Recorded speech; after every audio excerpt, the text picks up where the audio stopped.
Jadi kalau sudah begitu jangan protes. Jalani apa yang diberikan oleh Allah Subhanahu wa taala kepada kita. Karena itulah yang terbaik. Bukan kehendakmu yang terbaik, tetapi kehendak Tuhanmu lah ya yang paling baik.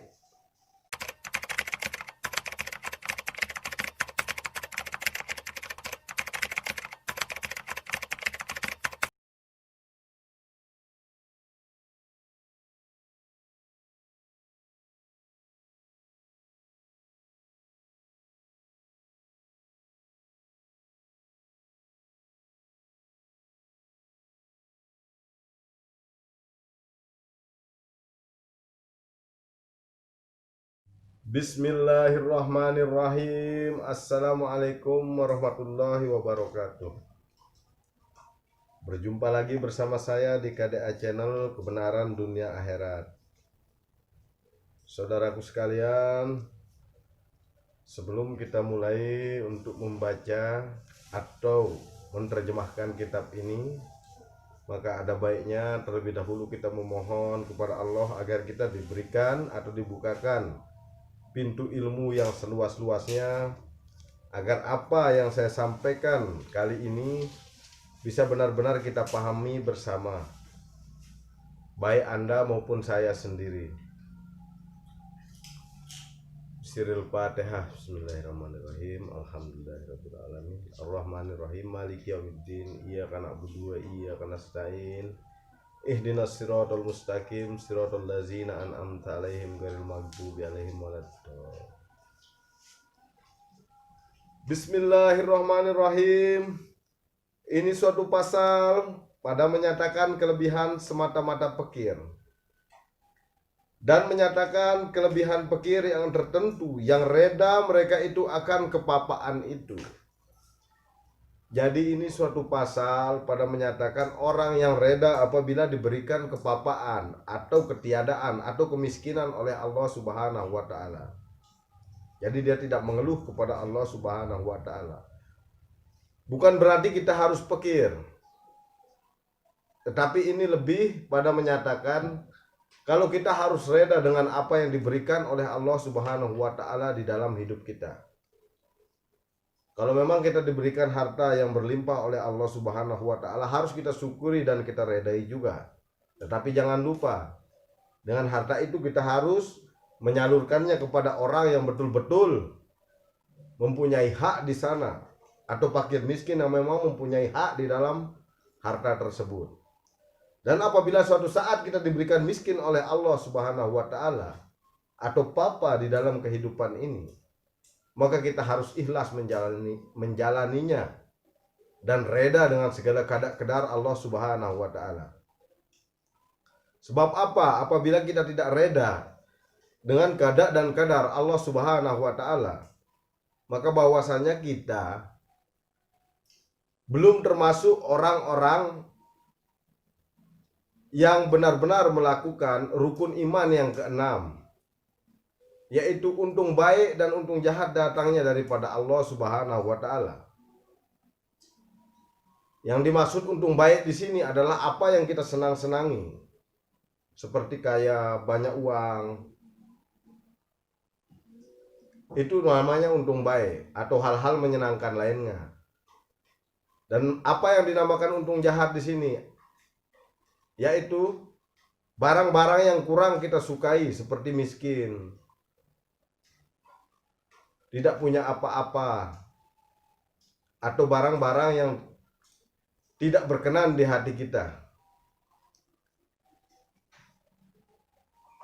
Dan itu harus kita reda menerima apapun yang diberikan oleh Allah Subhanahu wa taala kepada kita, baik itu untung baiknya atau untung jahatnya. Karena segala sesuatunya telah diatur oleh Sang Maha Pencipta, yaitu Allah Subhanahu wa taala. Agar kita tidak keluar dari rukun iman yang keenam.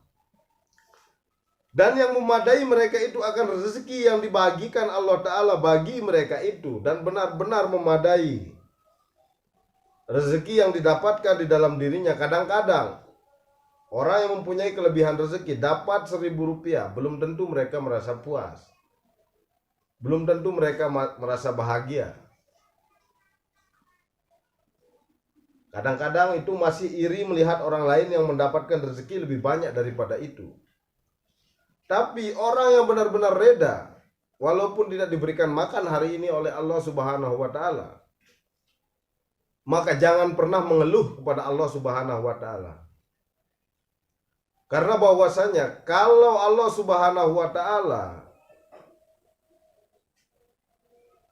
menagih hidupnya kepadamu, apa yang bisa kau lakukan, saudara-saudara?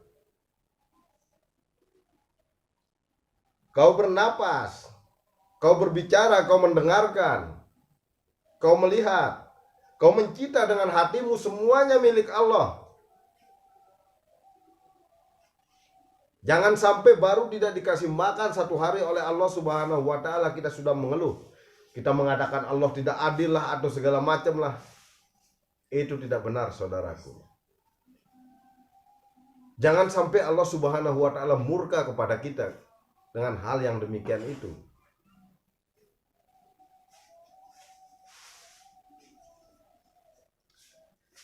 Dan yang benar di dalam kepapaan mereka itu benar-benar melakukannya. Di sini disebutkan kepapaan yang hakiki. Karena sesungguhnya kita sebagai hamba di hadapan Allah Subhanahu wa taala itu benar-benar papa, tidak mempunyai apa-apa, tidak bisa apa-apa sama sekali. Jangankan harta, hidup saja kita tidak punya, saudara-saudara. Pikir sendiri, siapa yang menciptakan kita? Anak kecil pun bisa kalau ditanya, siapa yang menciptakan? Allah. Kalau sudah diciptakan oleh Allah, otomatis dengan hidup dan rezeki, dengan apa yang kita alami sehari-hari.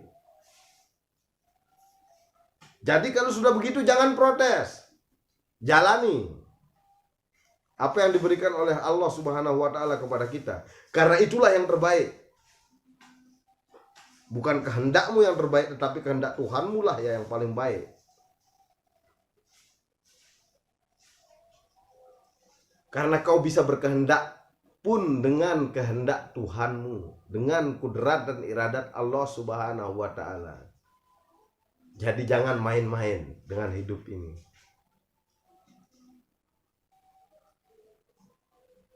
Sesungguhnya inilah hamba yang sejati, hamba yang bisa mendirikan hak Tuhannya yang tiada sekutu baginya. Yang benar-benar Allah itu berdiri dengan sendirinya. Allah yang maha kaya, Allah yang maha bisa, Allah yang maha mendengar, Allah yang maha melihat, Allah yang maha berkata-kata. Maka jangan kau lawan. Bahkan sakwasangka di dalam hati kita pun Allah yang buat. Sedemikian hebat Allah Subhanahu wa taala membuat gelombang di dalam hati kita. Seolah-olah kita sendiri yang memiliki rasa ini. Kita sendiri yang menciptakan. Kita sendiri yang bekerja, kita sendiri yang melihat. Tetapi pada hakikatnya tiada sekali-kali. Semuanya hanya milik Allah Subhanahu wa taala. Dan menyatakan kelebihan orang yang fakir atas orang yang kaya.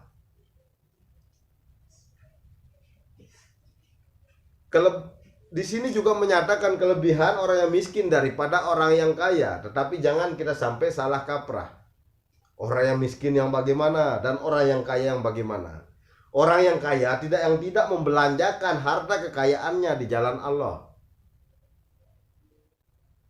Dan orang yang miskin yang bisa menerima segala kemiskinannya dan apa yang diberikan oleh Allah Subhanahu wa taala di dalam hidupnya dengan ikhlas, maka ia terlebih mulia daripada orang yang kaya yang tidak bisa mensyukuri apa yang diberikan oleh Allah Subhanahu wa taala kepadanya di dalam hidupnya.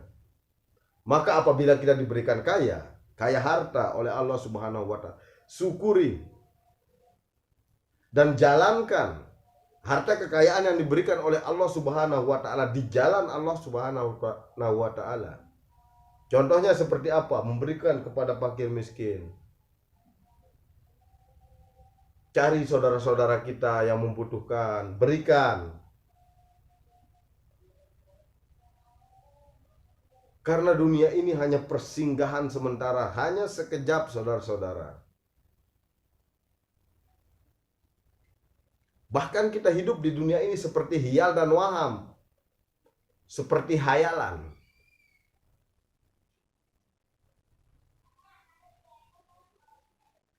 Adapun kelebihan orang yang semata-mata pekir itu, yaitu firman Allah Subhanahu wa Ta'ala. Jadi kelebihan orang yang menerima kemiskinannya yang diberikan oleh Allah Subhanahu wa Ta'ala, yaitu seperti firman Allah Subhanahu wa Ta'ala, adalah bagi orang yang fakir itu pindah dari Mekah, kemudian dikeluarkan mereka itu daripada negeri mereka itu, diusir dari negeri Mekah. Karena miskin mereka diusir dari negeri Mekah. Dan daripada segala harta mereka itu, dan mereka tidak membawa apa-apa keluar dari negeri Mekah. Dan beberapa kelebihan dan kepujian mereka itu semuanya ditinggalkan dari sana.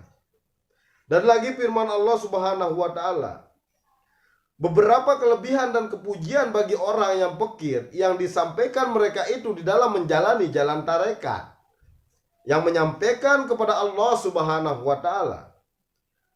Padahal tiada kuasa mereka itu berusaha di dalam kehidupan mereka itu di dalam bumi ini.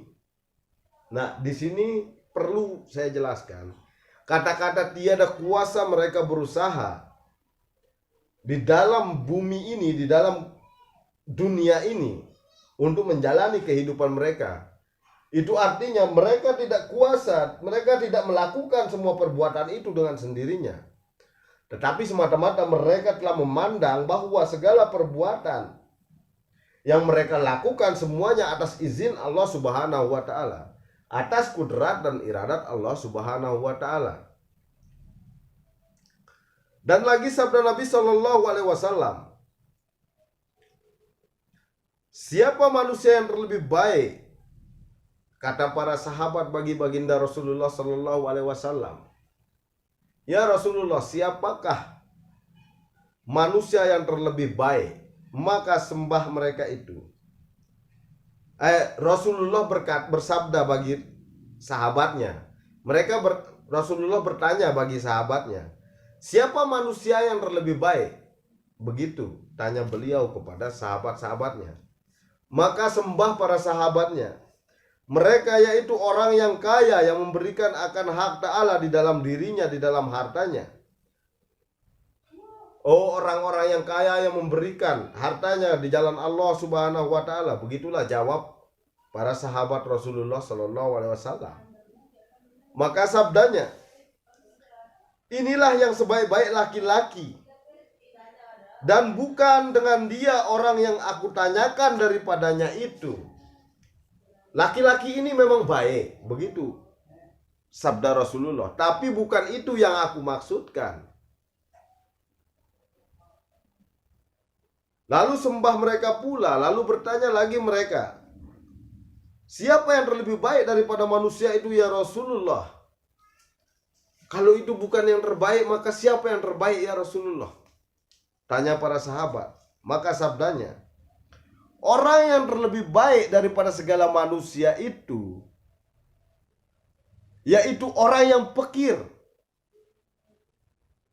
yang memberikan dan bersungguh-sungguh di dalam berbuat ibadat, dan menyerahkan segala apapun yang terjadi di dalam hidupnya kepada Allah Subhanahu wa Ta'ala. Maka itulah yang terlebih baik manusia, yang reda akan keadaan dan kedar Allah Subhanahu wa Ta'ala, menerima dengan syukur dan ikhlas, dan tidak pernah mengeluh kepada Tuhannya. Itulah manusia yang terlebih baik. Dapati oleh kamu akan Allah Ta'ala padahal engkau itu fakir. Bertemulah engkau dengan Tuhanmu di dalam keadaan engkau miskin, tidak mempunyai apa-apa. Sebab apabila kau kaya, sampai 7 kehidupan kau tak akan bertemu dengan Allah Subhanahu wa Ta'ala. Mengapa saya bilang begitu? Bukan berarti Anda harus miskin, tidak mempunyai harta, saudara-saudara. Miskin di sini artinya engkau pandang di dalam hatimu, engkau tidak mempunyai apa-apa. Bahkan kehidupan pun engkau tidak memilikinya dengan sendirinya. Tetapi apa yang terjadi di dalam dirimu ini, yang engkau lihat ini, yang engkau saksikan dengan mata kepalamu sendiri, adalah milik Allah Subhanahu wa Ta'ala. Itulah miskin yang hakiki. Itulah miskin yang sebenar-benarnya. Itulah hamba yang sebenar-benarnya. Maka bertemulah dengan Tuhanmu di dalam keadaan engkau fakir. Dan jangan dapati Allah Subhanahu wa Ta'ala padahal engkau kaya.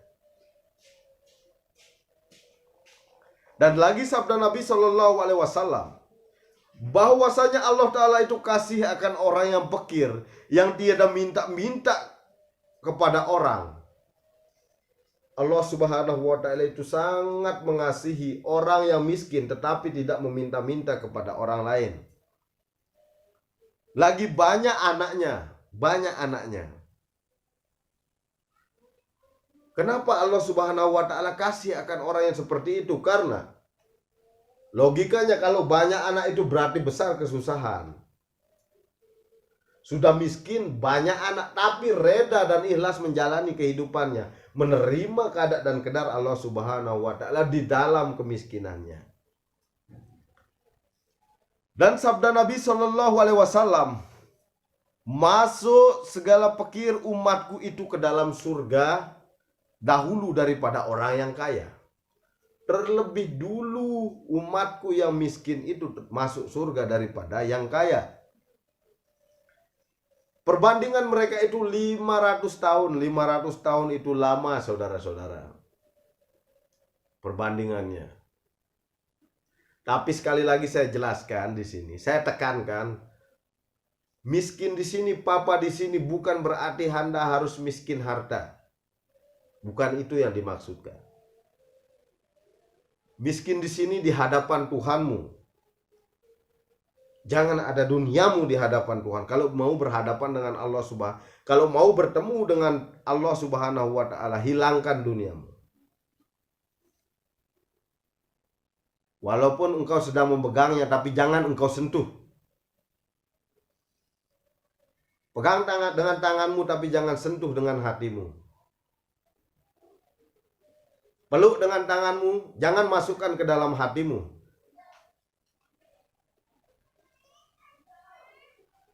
Itulah yang dimaksudkan dengan fakir di sini, saudara-saudara. Jadi jauh sekali perbedaan tahunnya.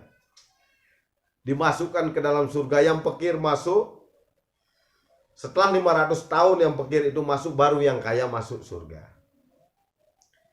Ini hadis yang diceritakan oleh beberapa ulama bahwasanya Nabi Musa alaihi salatu wassalam, lalu maka berdapat ia dengan seorang laki-laki yang tidur di atas